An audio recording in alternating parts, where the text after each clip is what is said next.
అందరికీ నమస్తే. Welcome to T-SAT. ప్రతిష్టాత్మకంగా టెట్ అభ్యర్థుల కోసం టీశాట్ అందిస్తున్నటువంటి ఓరియంటేషన్ కార్యక్రమానికి స్వాగతం.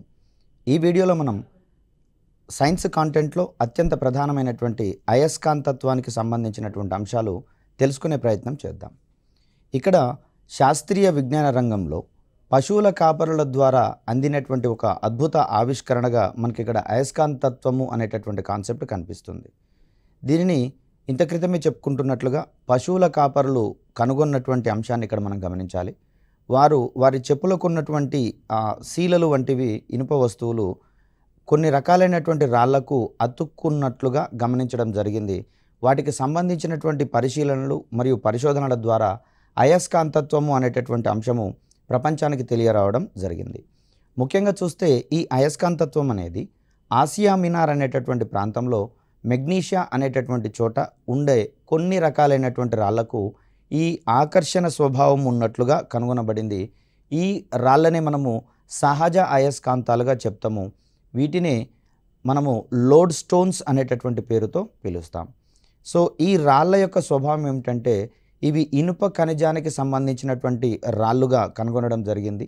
వాటికే మనం మ్యాగ్నెటైట్ అనేటటువంటి పేరును పెట్టుకోవడం జరిగింది.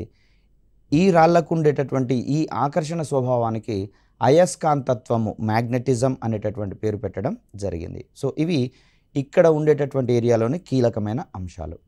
సో ఈ రాళ్లకు మరొక రకంగా సూదంటు రాయి లేదా లోడ్ స్టోన్ అనేటటువంటి పేరు పెట్టడం జరిగింది.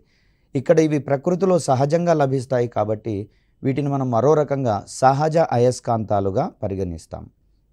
మానవాళి అవసరం కోసము విభిన్న రకాలైనటువంటి విభిన్న ఆకారాలలో ఉన్నటువంటి అయస్కాంతాలను కూడా రూపొందించుకోవడం జరిగింది. వాటిని మనం కృత్రిమ అయస్కాంతాలుగా చెప్పుకుంటాం.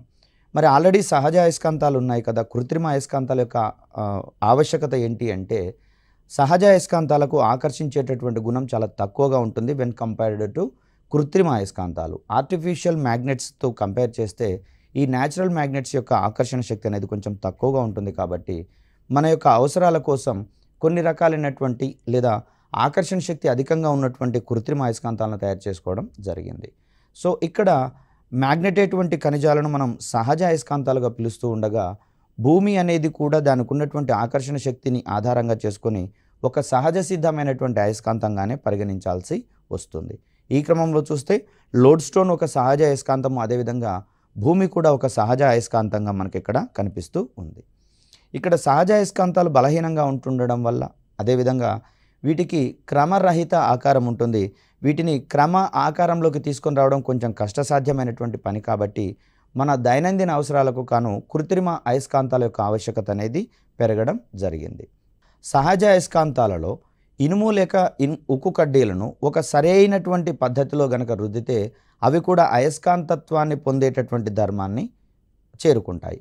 అంటే ఇక్కడ అయస్కాంతత్వము లేని అటువంటి ఇనుము లేదా ఉక్కు మొదలైనటువంటి కడ్డీలను అయస్కాంతాలతో రుద్దినప్పుడు లేదా అయస్కాంత క్షేత్రం దగ్గరికి తీసుకొని పోయినట్లయితే ఆ పదార్థాలలో కూడా అవి వాస్తవానికి అనయస్కాంత పదార్థాలైనా కూడా ఈ అయస్కాంత క్షేత్ర ప్రేరణ వల్ల ఆ అనయస్కాంత పదార్థాలలో కూడా అయస్కాంతత్వం అనేది రావడం జరుగుతుంది.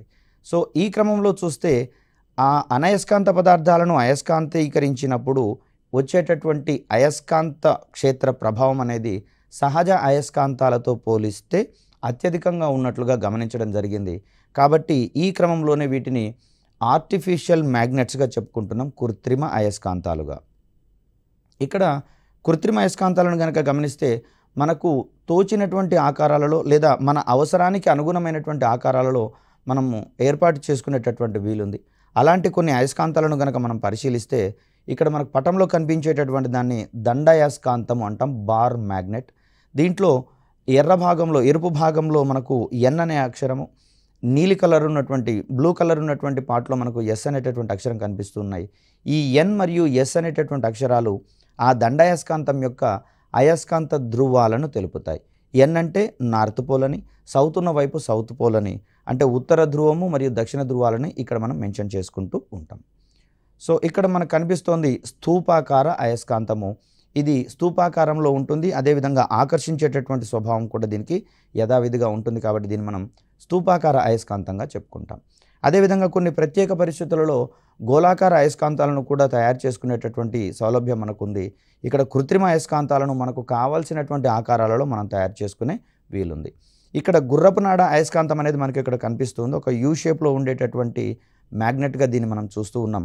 లేదా బార్ మ్యాగ్నెట్ బారుగా ఉంటుంది, దానినే వంచినట్లయితే యూ ఆకారంలో ఉంచినట్లయితే అది గుర్రపు నాడ అయస్కాంతంగా పనిచేస్తుంది. హార్ష్ షూ మ్యాగ్నెట్ అంటాము.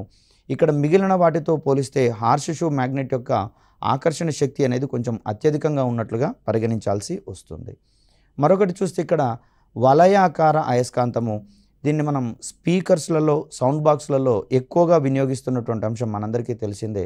ఇది వలయాకార అయస్కాంతానికి సంబంధించినటువంటి అంశము. ఇక్కడ కొన్నిటికి ధృవాలను ప్రత్యేకంగా గుర్తుపట్టేటటువంటి వీలుండదు కాబట్టి ఇక్కడ ధృవాలకు సంబంధించినటువంటి అంశాలను మనం మెన్షన్ చేయడం లేదు. ఇక్కడ అయస్కాంత ధర్మాలకు సంబంధించినటువంటి లక్షణాలను కనుక మనం గమనిస్తే ప్రతి అయస్కాంతము చిన్న చిన్న ఇనుప ముక్కలను ఆకర్షించేటటువంటి గుణాన్ని కలిగి ఉంటాయి. సో మరో రకంగా చెప్పాలంటే ఇనుము సంబంధిత పదార్థాలు ఏవైనా సరే ఈ అయస్కాంత పదార్థాలు వాటిని ఆకర్షించేటటువంటి స్వభావాన్ని ప్రదర్శిస్తాయి.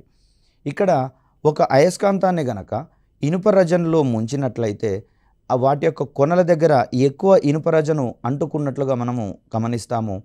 సో మధ్యలో ఉండేటటువంటి ప్రాంతంలో అంటే అయస్కాంత ధృవాల మధ్యలో ఉండేటటువంటి ప్రాంతాలలో ఈ ఇనుప రజన్ యొక్క సాంద్రత అనేది తక్కువగా ఉంటుంది. దీన్ని బట్టి మనకు అర్థమయ్యేది ఏంటి అంటే అయస్కాంతం యొక్క ధృవ ప్రాంతాల వద్ద లేదా అయస్కాంతం యొక్క రెండు చివరల వద్ద అయస్కాంత ఆకర్షణ ప్రభావము అత్యధికంగా ఉంటుందని, అదేవిధంగా అయస్కాంతం యొక్క మధ్య బిందువు వద్ద ఈ ఆకర్షణ ప్రభావం అనేది తక్కువగా ఉంటుందని మనం ఇక్కడ అర్థం చేసుకోవచ్చు. అయస్కాంతం యొక్క ఏ బిందువుల వద్దనైతే ఆకర్షణ స్వభావం అధికంగా ఉంటుందో వాటిని మనం ధృవాలుగా పరిగణిస్తాం, పోల్స్ అంటాము. ఇంత క్రితం చూసాము దండాయస్కాంతంలో ఎన్ అనేది నార్త్ పోల్ని, అదేవిధంగా ఎస్ అనేది సౌత్ పోల్ని సూచిస్తుందని చెప్పుకున్నాం కదా. ఇక్కడ నార్త్ పోల్ మరియు సౌత్ పోల్ దగ్గర ఆకర్షణ స్వభావం ఎక్కువగా ఉంటుందని మనం ఇక్కడ గుర్తుంచుకోవాలి.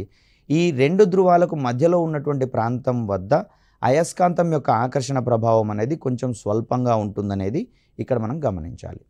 సో ఇక్కడ అయస్కాంతం ఆధారంగా లేదా అయస్కాంత ఆకర్షణ ప్రభావం ఆధారంగా పదార్థాలను వర్గీకరించాల్సి వస్తే వాటిని ప్రముఖంగా రెండు రకాలైనటువంటి పదార్థాలుగా చెప్తాం. ఏవైతే అయస్కాంతాల చేత ఆకర్షించబడతాయో వాటిని మనం అయస్కాంత పదార్థాలుగా చెప్తాం.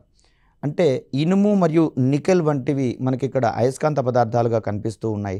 అదేవిధంగా ఆల్నికో అనేటటువంటి అల్యూమినియం, నికెల్, కోబాల్టుల యొక్క మిశ్రమ లోహమైనటువంటి ఆల్నికో అనేది కూడా మనకు అయస్కాంత పదార్థంగా పరిగణించబడుతుంది. ఇక్కడ ఏ పదార్థాలైతే అయస్కాంతం చే ఆకర్షించబడవో అంటే అయస్కాంత పదార్థాలచే ఆకర్షించబడినటువంటి పదార్థాలను మనం ఇక్కడ అనయస్కాంత పదార్థాలు అంటాం. నాన్ మ్యాగ్నెటిక్ సబ్స్టాన్సెస్ లేదా మెటీరియల్స్ అనవచ్చు. ఇక్కడ కాగితం కావచ్చు, కొయ్య కావచ్చు, అల్యూమినియం, ఇత్తడి, బంగారం ఇవేవి కూడా అయస్కాంత పదార్థాలచే ఆకర్షించబడవు కాబట్టి వీటిని మనము అనయస్కాంత పదార్థాలుగా మనం ఇక్కడ పరిగణించాల్సి వస్తుంది. ఇక్కడ అయస్కాంతానికి సంబంధించినటువంటి ధర్మాలను తెలుసుకునే ప్రయత్నం చేస్తూ ఉన్నాం.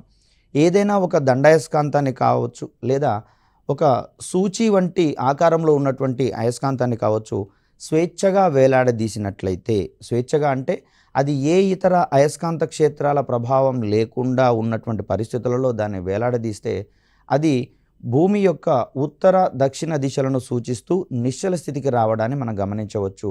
సో ఆ క్రమంలో చూస్తే అయస్కాంతం యొక్క ఉత్తర దక్షిణ ధృవాలు ఎల్లప్పుడూ కూడా భూమి యొక్క ఉత్తర దక్షిణ దిశలలో నిశ్చల స్థితికి వస్తున్నట్లుగా భావించాల్సి వస్తుంది. అంటే ఈ క్రమంలో చూస్తే భూమి అనేది ఒక సహజ అయస్కాంతం అని ఇంత క్రితమే చెప్పుకున్నాం కదా. సో ఆ విధంగా ఈ అయస్కాంతం భూ అయస్కాంతం యొక్క ఉత్తర దక్షిణ ధృవాల యొక్క ప్రభావం వల్ల ఈ అయస్కాంత సూచి కూడా ఆ దిశలలో అది నిశ్చల స్థితికి వచ్చేటటువంటి ధర్మాన్ని ప్రదర్శిస్తుంది. సో ఈ ధర్మాన్ని బేరేజు వేసుకొని అయస్కాంత దిక్సూచిని తయారు చేయడం జరిగింది.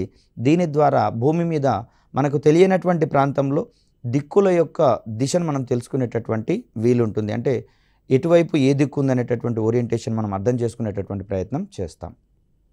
ఇక్కడ అయస్కాంత ధర్మాలకు సంబంధించినటువంటి మరిన్ని అంశాలను కనుక గమనిస్తే ఈ అయస్కాంత ధృవాలు సౌత్ మరియు నార్త్ అనేటటువంటి పేర్లతో చెప్పుకున్నాం కదా.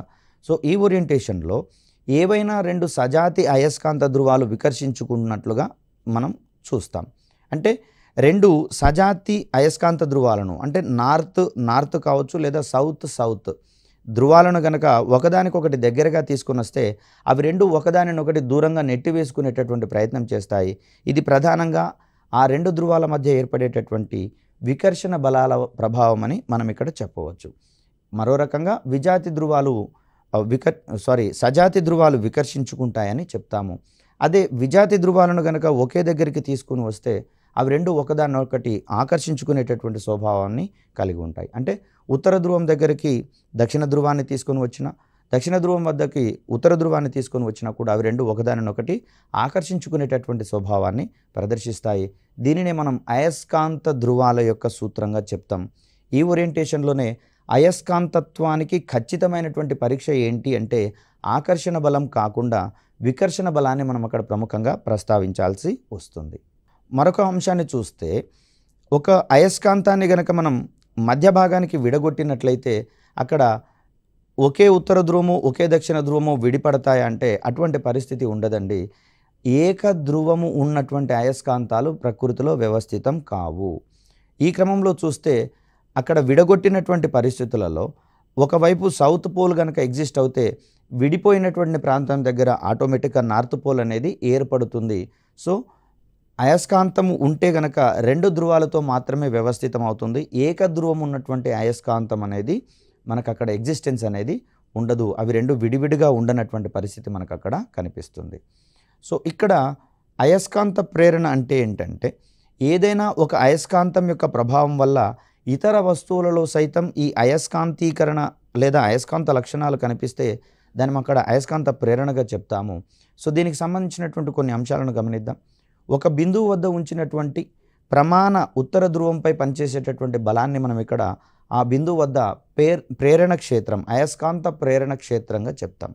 ఇక్కడ క్షేత్రానికి సంబంధించి చూస్తే ఒక అయస్కాంతం చుట్టూత ఎంత పరిధిలో దాని యొక్క ఆకర్షణ ప్రభావం అనేది ఉంటుందో ఆ ప్రదేశం మొత్తాన్ని కూడా మనం ఇక్కడ అయస్కాంత క్షేత్రంగా చెప్తాం. ఇక్కడ అయస్కాంత ప్రేరణ క్షేత్రాన్ని బి అనేటటువంటి అక్షరంతో సూచిస్తాము.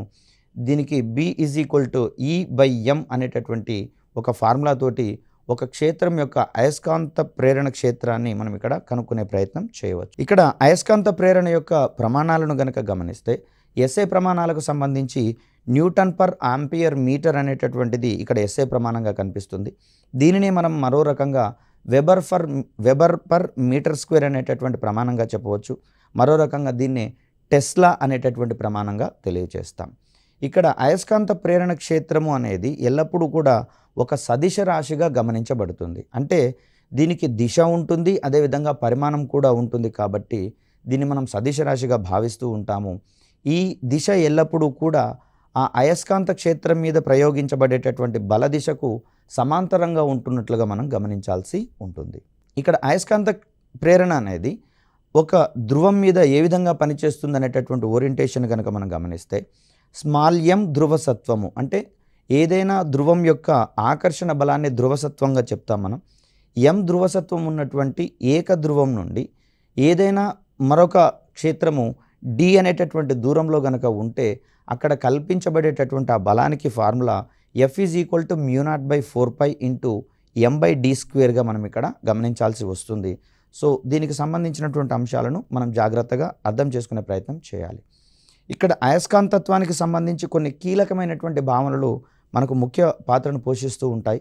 దాంట్లో మొదటగా అక్షీయ రేఖకు సంబంధించినటువంటి అంశాలను తెలుసుకునే ప్రయత్నం చేద్దాం. ఇక్కడ అయస్కాంత ధృవాలకు సంబంధించినటువంటి అంశాలను మనం ఇంత క్రితమే నేర్చుకున్నాం.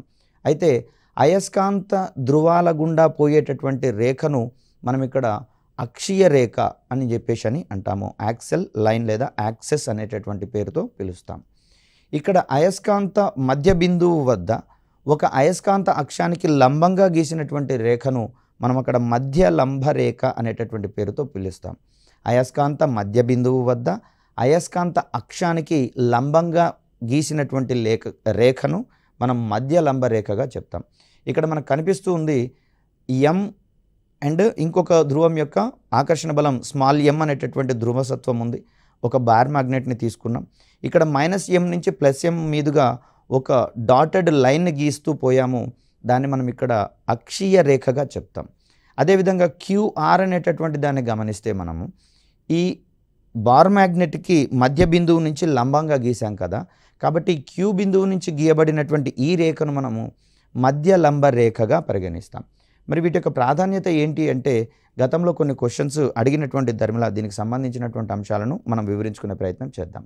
ఇక్కడ విషయం ఏంటంటే ఏదైనా ఒక దండాయస్కాంతాన్ని అక్షీయ రేఖ వెంబడి 2 సమాన భాగాలు చేస్తే దాని యొక్క ధ్రువసత్వం ఏ విధంగా మారుతుంది అనే ఓరియంటేషన్లో ప్రశ్న అడిగే అవకాశం ఉంది. ఇక్కడ అయస్కాంతాన్ని 2 సమాన భాగాలుగా చేసినట్లయితే ఆ 2 భాగాలకు ఈ అయస్కాంత ధ్రువసత్వం అనేది సమానంగా పంచబడుతుంది. అంటే అది వరకు పోలినటువంటి అయస్కాంతంతో పోలిస్తే ప్రస్తుతము అయస్కాంత ధ్రువసత్వం అనేది సగం అవుతుంది అనేది గుర్తుంచుకోవాలి. అదేవిధంగా మధ్య లంబ రేఖ వెంబడి కనుక దాన్ని 2 భాగాలుగా విభజిస్తే ఈ సందర్భంలో సైతం 2 భాగాలకు ఆ అయస్కాంత ధ్రువసత్వం అనేది సమానంగా పంచబడుతుంది. దీనికి ప్రధాన కారణం ఏంటి అంటే అయస్కాంతాలలో ఎలక్ట్రాన్లు అనేవి క్రమ పద్ధతిలో అమర్చబడి ఉంటాయి అయస్కాంత మధ్య బిందువు నుండి అయస్కాంత ధ్రువాల వైపుకి పోయే కొలది. ఈ క్రమబద్ధంగా ఉండేటటువంటి ఎలక్ట్రాన్ల వల్లనే ఒక అయస్కాంత పదార్థానికి ఆకర్షణ స్వభావం వస్తుందని చెప్పుకుంటాం. ఎప్పుడైతే దీన్ని 2 భాగాలుగా విడగొడతామో ఆ 2 భాగాలకు ఎలక్ట్రాన్ల సంఖ్య సమానంగా పంచబడుతుంది. కాబట్టి ముందున్నటువంటి ధ్రువసత్వంతో పోలిస్తే ఆ రెండింటిని విడదీసిన తర్వాత ధ్రువసత్వము అంటే ఎలక్ట్రాన్లు సమానంగా పంచబడతాయి కాబట్టి ధ్రువసత్వం కూడా సమానమవుతుంది అని చెప్తాం.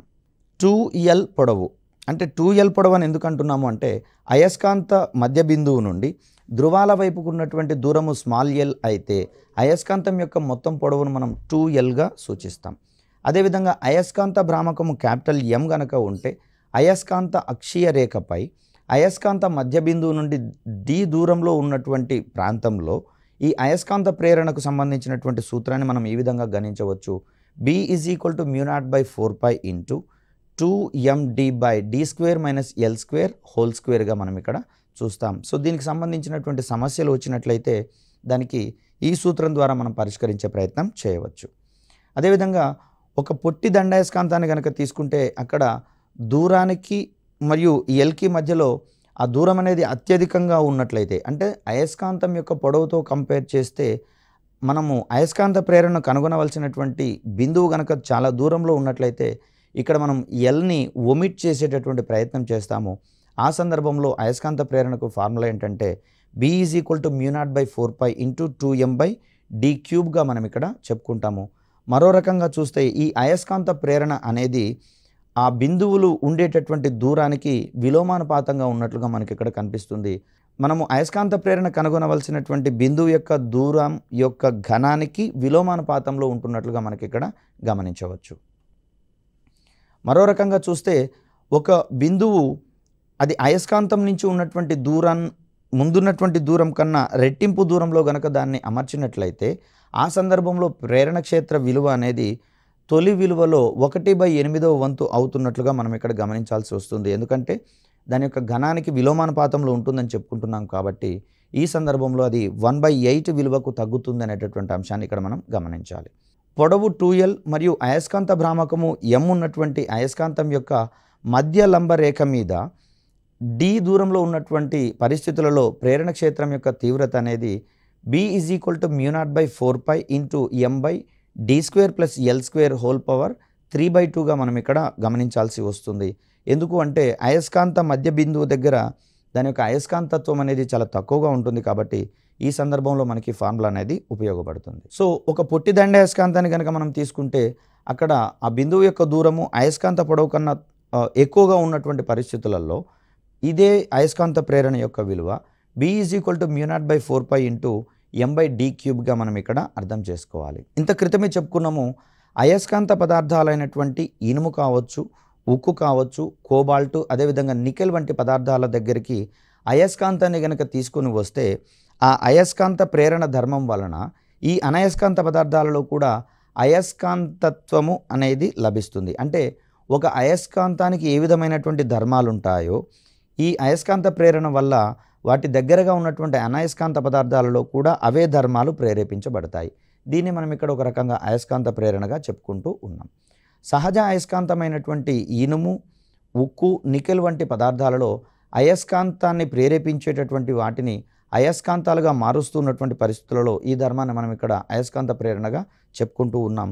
అంటే ఒక సహజ అయస్కాంతం యొక్క ప్రేరణ వల్ల అనయస్కాంత పదార్థాలలో అయస్కాంతత్వం అనేది ప్రేరేపించబడుతుంది. అటువంటి ధర్మాన్ని మనం ఇక్కడ మ్యాగ్నెటిక్ ఇండక్షన్ అయస్కాంత ప్రేరణగా చెప్పుకుంటాం. సో ఇక్కడ పటంలో కనిపిస్తోంది మనకు మన చేతిని కనుక గమనిస్తే ఇది కూడా అనయస్కాంత పదార్థమేనండి. ఆ చేతి మీద ఒక అయస్కాంతాన్ని ఉంచడం జరిగింది. కింద కొన్ని క్లిప్స్ని అమర్చినట్లయితే ఆ క్లిప్స్ కూడా ఒకదానినొకటి ఆకర్షించుకుంటూ అవి అయస్కాంతత్వాన్ని ప్రదర్శించేటటువంటి ధర్మాన్ని ఇక్కడ మనం పటం ద్వారా గమనించవచ్చు. వీటితో పాటుగా మరిన్ని ఇనుప వస్తువులన్నీ కూడా ఒకదానికొకటి ఆకర్షించేటటువంటి స్వభావాన్ని కలిగి ఉంటాయి.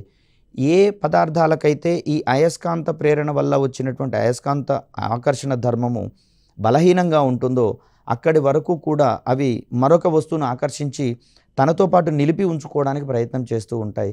అయస్కాంతత్వం బలహీనంగా ఉన్నప్పుడు అవి మిగతా వస్తువుల్ని తనతో పాటు కొనసాగించుకోని పరిస్థితి మనకు కనిపిస్తుంది.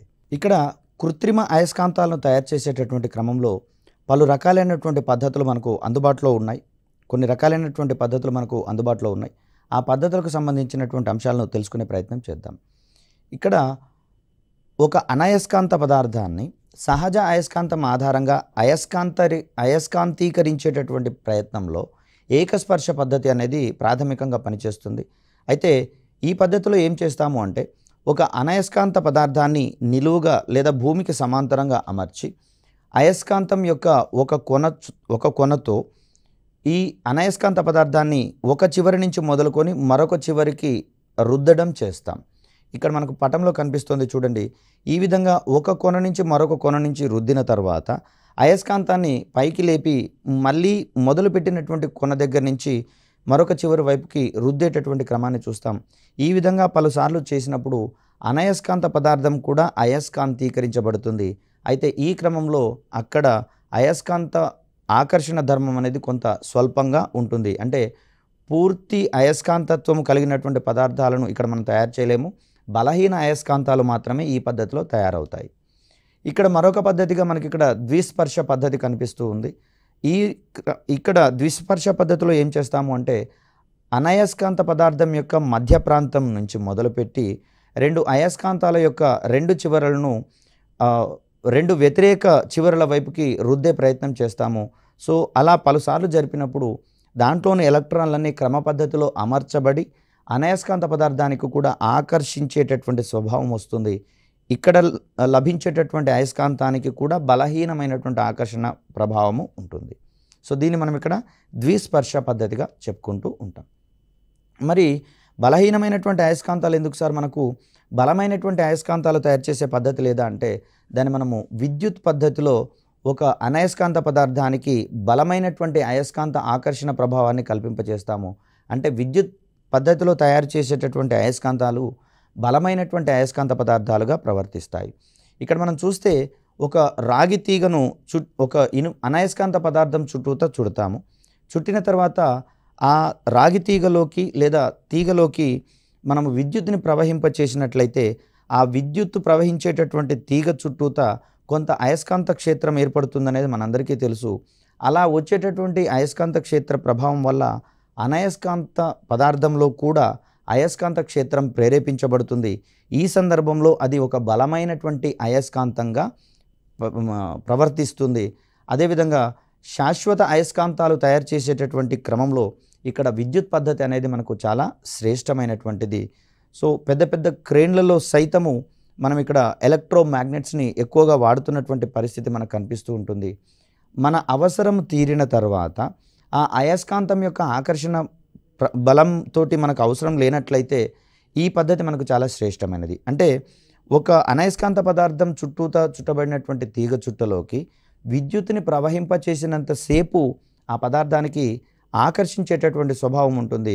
విద్యుత్తును కనుక తొలగించినట్లయితే అది అనయస్కాంతంగా మారిపోతుంది. ఈ సందర్భంలో మెత్తటి ఇనుప వస్తువుల చుట్టూతా ఈ రకమైనటువంటి అమరికను కనుక చేస్తే అవి బలమైనటువంటి విద్యుత్ అయస్కాంతాలుగా ప్రవర్తిస్తాయి. అయస్కాంతం చుట్టూతా ఉండేటటువంటి ఆ తీగలో విద్యుత్ ప్రవాహాన్ని కనుక నిలుపుదల చేసినట్లయితే అది తిరిగి మళ్ళీ అనయస్కాంత పదార్థంగా మారిపోతుంది. సో ఇలా మనము మన అవసరాలకు అనుగుణంగా వాటి యొక్క అయస్కాంత ఆకర్షణ ధర్మాలను మనము చేపట్టి మన యొక్క దైనందిన అవసరాలకు వాటిని వినియోగించుకునేటటువంటి వీలు ఉంది. ఒక గుర్రపునాడ అయస్కాంతాన్ని తీసుకున్నాం ఇక్కడ మనం. సో దీంట్లో ఈ గుర్రపునాడ అయస్కాంతంలో ఒక ధర్మం ఏంటంటే 2 ధ్రువాల మధ్య దూరం అనేది చాలా తక్కువగా ఉంటుంది. ఎప్పుడైతే ఒక అయస్కాంత ధ్రువాల మధ్య దూరం చాలా తక్కువగా ఉంటుందో దాని యొక్క ఆకర్షణ పరిధి అనేది చాలా ఎక్కువగా ఉంటుంది. కాబట్టి ఇక్కడ కొంతసేపు వాటిని అలాగే ఉంచినట్లయితే అవి ఆకర్షించినటువంటి ఇనుప మేకులలో కూడా అయస్కాంతత్వం అనేది కొంతకాలం పాటు నిలిపి ఉంచబడుతుంది. ఈ రకమైనటువంటి పద్ధతిని మనం ప్రేరణ పద్ధతిలో ప్రేరణ పద్ధతిలో అయస్కాంతాలను తయారు చేసేటటువంటి పద్ధతిగా మనం ఇక్కడ చెప్తామైతే ఈ క్రమంలో కూడా వాటికి బలహీనమైనటువంటి అయస్కాంతత్వమే ఏర్పడుతుంది. ఇలా అయస్కాంతానికి సంబంధించినటువంటి అనేకమైనటువంటి కీలక అంశాలు మనకు ఎగ్జామినేషన్ పాయింట్ ఆఫ్ వ్యూలో అడిగేందుకు అవకాశం ఉంది. కాబట్టి ఈ పాఠ్యాంశాలు అనేవి మీకు టెట్ ఓరియంటేషన్లో సక్రమంగా మీ యొక్క స్కోర్ని పెంచడానికి ఉపయోగపడుతున్నాయని ఆశిస్తూ ఉన్నాం. మరొక వీడియోతో మీ ముందుకు వచ్చే ప్రయత్నం చేస్తాం. అప్పటి వరకు సెలవు. ధన్యవాదాలు.